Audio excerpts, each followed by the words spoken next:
Hallo und herzlich willkommen zurück zu einem neuen Flive Universe Video. Heute mit einem eher, nicht so positiven oder nicht so schönen Thema. Und zwar geht es um Bans. In letzter Zeit häufen sich die Beschwerden, dass Leute gebannt werden. Die meisten sagen natürlich, dass sie ungerecht gebannt werden. Und was ich auf jeden Fall betonen will, dieses Video hier richtet sich nicht gegen irgendjemand bestimmten oder nicht auf eine bestimmte Personengruppe oder nicht auf eine bestimmte Person, sondern es ist wirklich allgemein einfach, wie gesagt, also entweder täglich im Discord oder im Stream liest man, dass sich ja jemand halt erkundigt, was man da machen kann, wenn man vermeintlich ungerechtfertigt gebannt wurde. Und ich wollte die Thematik einfach mal ein bisschen ansprechen, weil ich halt auch, wie gesagt, immer wieder gefragt werde und ich kann natürlich da auch nichts sagen oder machen. Ich meine, ich arbeite weder für Gala noch habe ich irgendeinen Einfluss auf den Support oder so. Also kann ich halt auch immer nur spekulieren, was genau da jetzt vorgefallen ist oder was auch immer da genau vor sich geht. Und ich denke, es ist trotzdem ein interessantes Thema und wollte einfach mal so etwas ausführlicher meine Gedanken mit euch teilen. Und ja, wie gesagt, also die meisten Leute behaupten halt, sie wurden ungerechtfertigt gebannt. Und ja, mittlerweile ist das sogar etwas, was sich, wie gesagt, in letzter Zeit vor allem stark gehäuft hat. Und einige Leute behaupten oder sagen, Gala geht immer aggressiver oder immer besser vielleicht auch oder auch schlechter, je nach Betrachtungsweise, gegen RMT vor. RMT bedeutet Real Money Trade und ist natürlich gegen die Spielregeln. Das bedeutet, man verkauft seine Items gegen Echtgeld, was wie gesagt nicht erlaubt ist. Das stimmt man in den AGB zu. Die Gegenstände gehören alle Gala und die darf man nicht außerhalb des Spiels veräußern. So. Viele Leute oder einige Leute wissen das vielleicht nicht. Die meisten Leute sollten das auf jeden Fall wissen, weil es in nahezu jedem Videospiel nicht erlaubt ist grundsätzlich. Es gibt ein paar Spiele, wo das vielleicht erlaubt ist. Aber in der Regel ist es nicht erlaubt. Die meisten AGBs haben sowas standardmäßig ausgeschlossen, dass man das machen darf. Und wenn man erwischt wird und man das, also der Entwickler dahinter kommt, dann wird man im Endeffekt immer mit den Konsequenzen leben müssen. Und das bedeutet in der Regel, dass man dann vom Spiel ausgeschlossen wird. Ja, jetzt ist aber das Problem, RMT ist halt nicht so leicht, weil bei RMT sind halt immer mehrere Leute involviert und die Leute, die RMT betreiben, die sind natürlich auch nicht komplett bescheuert. Also die machen jetzt nicht so, ah ja, ich kaufe mir jetzt hier das Penya und dann tausche ich das hier gegen Items. Die machen das natürlich auch mit ein bisschen System. Welches System genau, weiß ich nicht und darauf will ich auch gar nicht wirklich eingehen. Darum geht es ja auch nicht. Es geht einfach nur darum, dass man halt dann immer nicht so genau weiß, also beziehungsweise Gala, würde ich persönlich jetzt behaupten, kann eigentlich unmöglich genau wissen, wo jetzt die Verkettung, also grundsätzlich ist es ja so, einer hat Penya und der verkauft das an einen zweiten Spieler. Wie gesagt, wie genau dieser Trade abläuft, mit welchem System, wie auch immer, mit wie vielen Charaktern und pipapo, darauf will ich, wie gesagt, nicht eingehen, weil das kann ich auch unmöglich wissen und ich will es auch gar nicht wissen. Je weniger ich von sowas weiß, desto besser.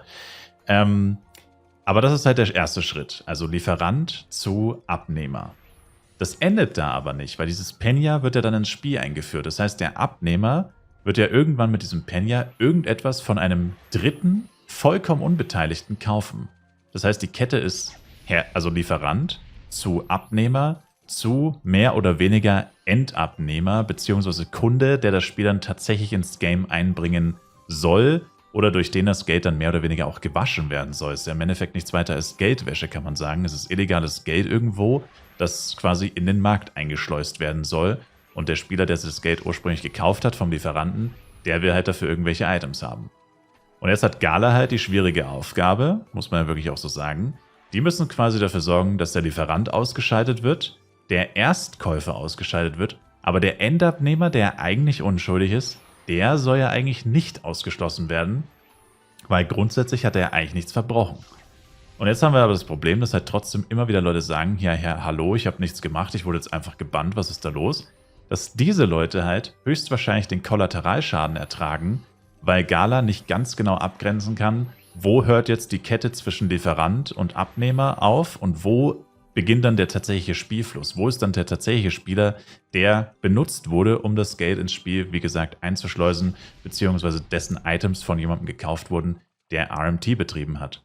Und ja, ich denke mal, und viele Leute vermuten das auch, oder habe jetzt zumindest schon öfter gelesen, die Theorie, dass das eben irgendwo damit auf jeden Fall zusammenhängt und dass da Leute halt, blöd gesagt, einfach Pech haben, weil sie halt mit dem Falschen gehandelt haben und dann halt unter dem, wie gesagt, Kollateralschaden von diesem Bann, von diesem RMT-Bann, der gegen Lieferant plus Käufer plus Erstkäufer eben ausgesprochen wurde, dass sie den eben auch mitertragen mussten. Jetzt habe ich aber gestern zum Beispiel erst brandneu gehört, dass man angeblich für RMT grundsätzlich gar nicht gepermabannt wird. Hat sich für mich jetzt bei den meisten Leuten eher so angehört, als wären sie permagebannt worden.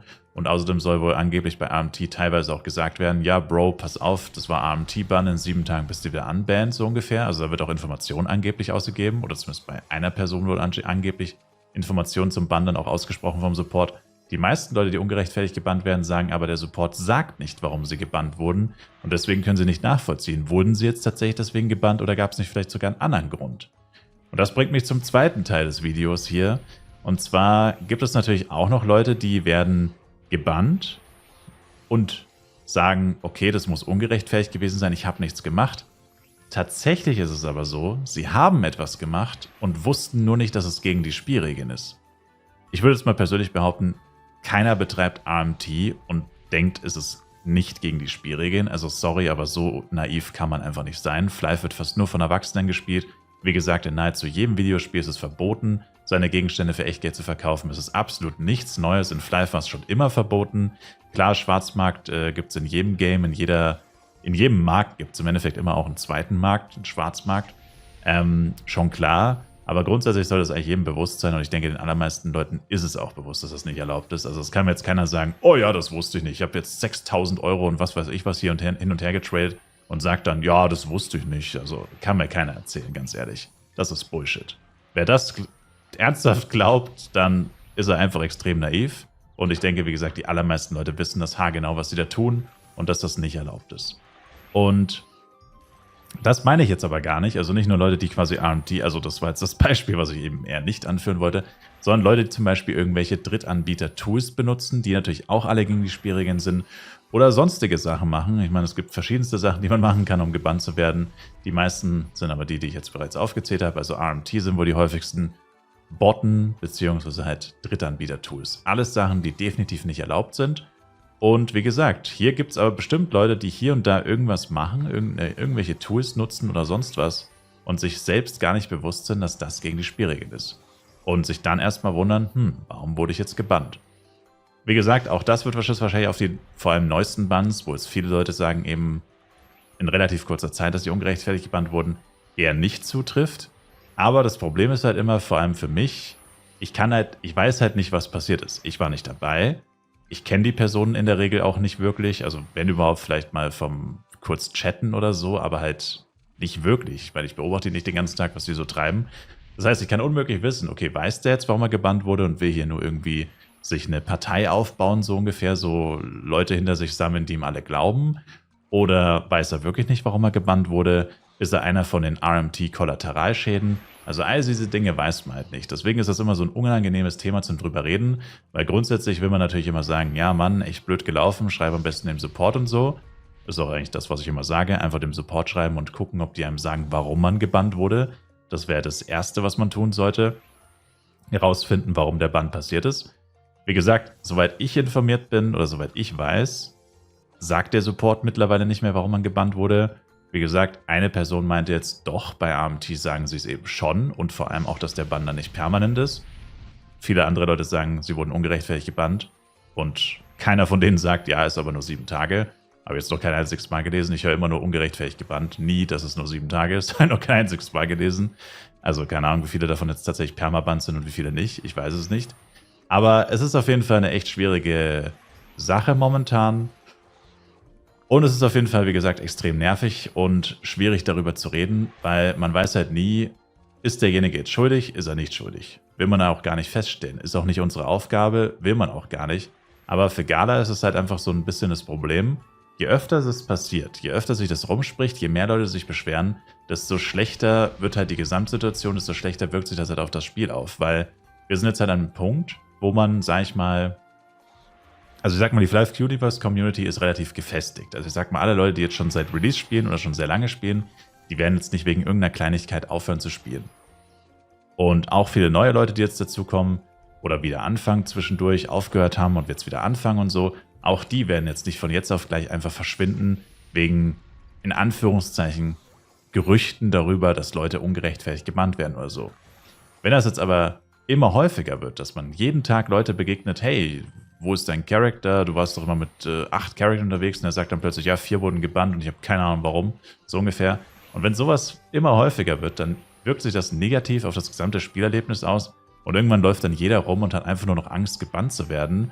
Eine Theorie war jetzt auch noch von jemandem in meinem Discord quasi, ja, was ist dann, wenn irgendwann keiner sich mehr traut, überhaupt größere Summen oder generell Summen zu traden, weil man niemandem mehr vertraut. Du hast immer den Verdacht, aber was ist, wenn der mir jetzt RMT-Penya tradet und der wird dann gebannt, werde ich dann auch gebannt?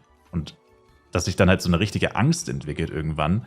Und das sind alles so, finde ich, schon gerechtfertigte Sorgen, die man da hat. Also wie gesagt, einerseits, dass sich natürlich die grundsätzliche Atmosphäre im Spiel so ein bisschen ändert, dass man einfach so, ja, dass einfach alles so negativ ist, so permanent hört man nur gebannt, gebannt, gebannt, gebannt, gebannt und immer ungerechtfertigt so ungefähr.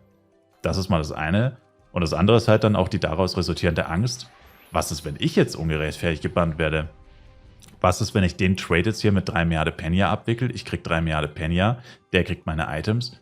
Woher ist dieses Penya? Weiß ich, woher dieses Penya ist? Hat er das AMT gemacht? Kann man nicht wissen. Woher zum Teufel soll man das wissen? Und ich meine, wenn du ihn fragst, hey, ist das Penya AMT oder gebottet? Dann sagt er, ja, natürlich ist das AMT. Ja, natürlich sagt das einem nicht. Also man kann das unmöglich wissen. Und das ist halt, wie gesagt, für Gala eine schwierige Aufgabe, dass wirklich die Leute gebannt werden, die es verdient haben. Und zeitgleich möglichst niemand gebannt wird, der es nicht verdient hat. Und das Ganze halt auch so ein bisschen unterm Radar zu halten, dass es halt nicht jeden Tag so eine Schlagzeile im Endeffekt ist. Ja, hallo, hier wurde schon wieder jemand gebannt, so ungefähr. Und ist momentan echt eine schwierige Situation, weil das eigentlich so das Top-Skandal-Thema in Anführungszeichen ist, das Top-Tratsch-Thema, Boulevard-Thema, whatever. Ich meine, momentan passiert ja sowieso nicht viel in Flive Universe. Das Top-Thema sind momentan Skins, Speed-CS-Sets, Japanese Uniform, Shadowhunter und eben Leute, die gebannt werden, so ungefähr. Mehr passiert momentan nicht wirklich. Was auch ein bisschen traurig ist, not gonna lie. Aber so ist es halt einfach. Und wie gesagt, also ich persönlich bin der Meinung, Gala muss sich da ein bisschen raffen. Und es kann nicht sein, dass, wie gesagt, also innerhalb der letzten 3-4 Wochen kamen mindestens 10 Leute in meinen Stream und haben gesagt, sie wurden ungerechtfertigt gebannt. Oder in den Discord, also in meinen Discords, nicht in den Flive Universe Discord. Im Flive Universe Discords sind es wahrscheinlich Hunderte, die sich da beschwert haben in den letzten Wochen. Und das kann einfach nicht sein. Also vor allem kann es nicht sein, dass die Leute dann sagen, sie wissen nicht warum und zeitgleich ungerechtfertigt. Natürlich gibt es auch Leute, wie gesagt, die sind schuldig. Vielleicht wissen sie nicht, dass sie schuldig sind, aber sie sind schuldig und wurden gebannt. Das heißt, sie wurden dann natürlich nicht ungerechtfertigt gebannt und so. Gibt es natürlich auch, aber bei der Anzahl, die sich momentan da häuft, kann man schon davon ausgehen, dass die meisten wahrscheinlich wirklich nicht wissen, was sie getan haben und wahrscheinlich wirklich unschuldig sind. Und das ist halt, wie gesagt, einfach blöd. Das kann nicht sein. Also es kann nicht sein, dass jemand wirklich ein Kollateralschaden ist und oder halt sowieso nicht mal permanent gebannt wurde und der Support dann einfach sagt, ja, nö, können wir dir nicht sagen. Sorry, Bro. Das sagen wir dir nicht, so ungefähr.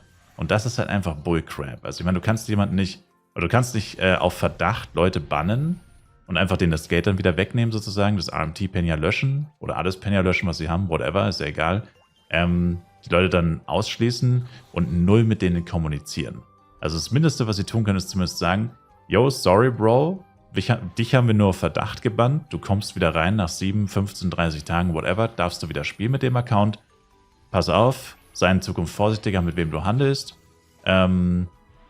So ungefähr, ja. Also das muss man einfach ein bisschen besser handhaben, weil ich kann mir einfach nicht vorstellen, dass alle diese Bans wirklich gerechtfertigt waren, wenn sich, wie gesagt, so viele Leute beschweren. Und der Umgang von Gala ist dann wieder schlecht, wie gesagt, wenn der Support einfach pauschal blockiert und sagt, nö, mit gebannten Leuten reden wir nicht, wir sagen dir nichts und pipapo. Das muss einfach im Einzelfall dann, auch wenn es extrem aufwendig ist schon klar, das ist sehr viel Arbeit, aber ansonsten entwickeln sich halt, wie gesagt, diese negativen Gefühle, diese negativen Gerüchte teilweise auch und eine Angst einfach, dass irgendwann sich wirklich keiner mehr traut. Ich meine, gut, also von dem Punkt sind wir noch weit entfernt, not gonna lie. Aber wenn das jetzt monatelang so weitergehen würde, würde sich vielleicht wirklich irgendwann so eine Mentalität entwickeln, ich handle nur noch mit Leuten, wo ich mir wirklich sicher bin, dass die clean sind sozusagen, dass denen ihr Penya clean ist. Dass ich da wirklich einen guten Trade habe, einen sauberen Trade und dass das passt. Und ja, es ist keine schöne Situation. Wie gesagt, es ist kein schönes Thema zum drüber reden. Und wie gesagt, auf jeden Fall an alle Leute, die jetzt wirklich ungerechtfertigt gebannt wurden und ihr wisst nicht, warum ihr gebannt wurdet oder ihr seid unschuldig. Ja, also mein Beileid auf jeden Fall an euch. Wie schon gesagt, kontaktiert den Support. Mehr kann man einfach nicht machen. andere Spieler irgendwie, keine Ahnung, zu fragen, um Hilfe bitten, whatever, bringt halt leider auch nichts. Ich meine, keiner von uns kann irgendwas tun. Keiner von uns kann in den Gala-Support reingucken. Man kann es nur immer wieder probieren, selbst wenn man schon mal abgelehnt wurde. Just try again. Und einfach darauf hoffen, dass sie irgendwann doch nochmal antworten und einem sagen, ja, Kumpel, du hast nichts verbrochen, du bist nur ein Kollateralschaden, whatever. Aber wie gesagt, es ist schwierig. Für alle Parteien auf jeden Fall und auch einfach nervig. Ich meine, es sind Probleme, die entstehen aus den falschen Gründen, sage ich mal in Anführungszeichen, aber es sind halt einfach aktive Probleme und ich finde immer, Gala geht damit so schlecht um. Also es gibt auch gar keine, ich weiß gar nicht, gab es überhaupt schon mal jemand so eine, ich meine, es gab mal so eine Ankündigung auf dem Discord, man soll wirklich nicht von Third-Plattformen kaufen und so eine allgemeine RMT-Warnung, Vorsicht, böse, wer RMT macht, wird gebannt, schon klar, aber das ist ja auch nicht wirklich hilfreich. Ich meine, was hier mal auch kommen sollte, wäre so eine allgemeine Durchsage, ich meine, gut, okay, das würde vielleicht auch die Angst noch, ja gut, könnte die Angst auch noch befeuern, zugegebenermaßen, wenn sie da jetzt eine Ansage machen würden, dass man aufpassen soll, mit wie man tradet und so. Das wäre wahrscheinlich genau das, was sie nicht tun sollten. Sonst würde man diese Angst, die ich gerade gesagt habe, die noch nicht eingesetzt ist und wahrscheinlich noch lange nicht einsetzen wird, dann würde die wahrscheinlich bald einsetzen. Wer weiß. Aber wie gesagt, es ist einfach blöd, schwierig und es lässt einen wieder so einen sauren Geschmack im Mund haben, dass irgendwas hier einfach nicht richtig läuft. Und in dem Fall ist es halt, ja, alles, was mit dem Thema zu tun hat, das einfach nicht richtig läuft. Wie immer könnt ihr mir natürlich gerne in die Kommentare schreiben, was ihr so zu dem Thema sagt. Also wie viele Leute habt ihr schon mitbekommen, die gebannt wurden und nicht wissen, warum? Kennt ihr Leute, die wieder unbanned wurden, weil es wirklich nur ein Verdachtsfall war? Oder nach wie langer Zeit wurden sie unbanned? Also Dinge könnt ihr gerne in die Kommentare schreiben. Wie gesagt, ich habe jetzt halt so ein paar Stories gehört, was natürlich nicht das Gesamtbild abdeckt. Wie gesagt, also soweit ich weiß, im Discord beschweren sich tagtäglich Leute, die gebannt werden. Ich rede natürlich nicht mit jedem Einzelnen. Ganz ehrlich, will ich auch gar nicht, weil es ist mehr oder weniger immer das Gleiche. Man sagt, ja, ich weiß nicht, warum ich gebannt wurde, Support gibt mir keine Auskunft. Und das ist im Endeffekt auch schon mehr oder weniger das Ende vom Bleed. Es ist immer das gleiche Pattern, es wiederholt sich, es wiederholt sich, es wiederholt sich. Gut, eine Sache, die ich vielleicht noch kurz sagen kann, letztens wurde jemand gebannt, also ein Account, der angeblich Monate alt war, Level 10 und einfach random gebannt wurde. Und die Person hatte auch keine Ahnung warum. Also einfach ein random, ein halbes Jahr alter Level 10er Account, einfach von einem Tag auf den anderen gebannt, der immer nur irgendwie Partys gefiltert oder gar nicht wirklich genutzt wurde, wurde einfach random weggebannt.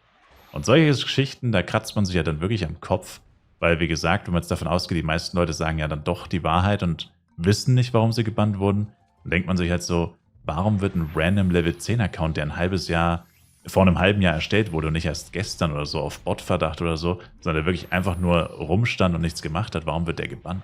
Das ergibt einfach keinen Sinn. Und wie gesagt, da steht man da, kratzt sich am Kopf und fragt sich, was ist eigentlich bei Gala los? Danke euch auf jeden Fall fürs Zuschauen. Schaut auf Twitch vorbei, Twitch-Link in der Videobeschreibung, jeden Tag Livestreams. Und wir sehen uns hoffentlich im nächsten Flive Universe Video wieder. Bis dahin, haut rein und ciao, ciao.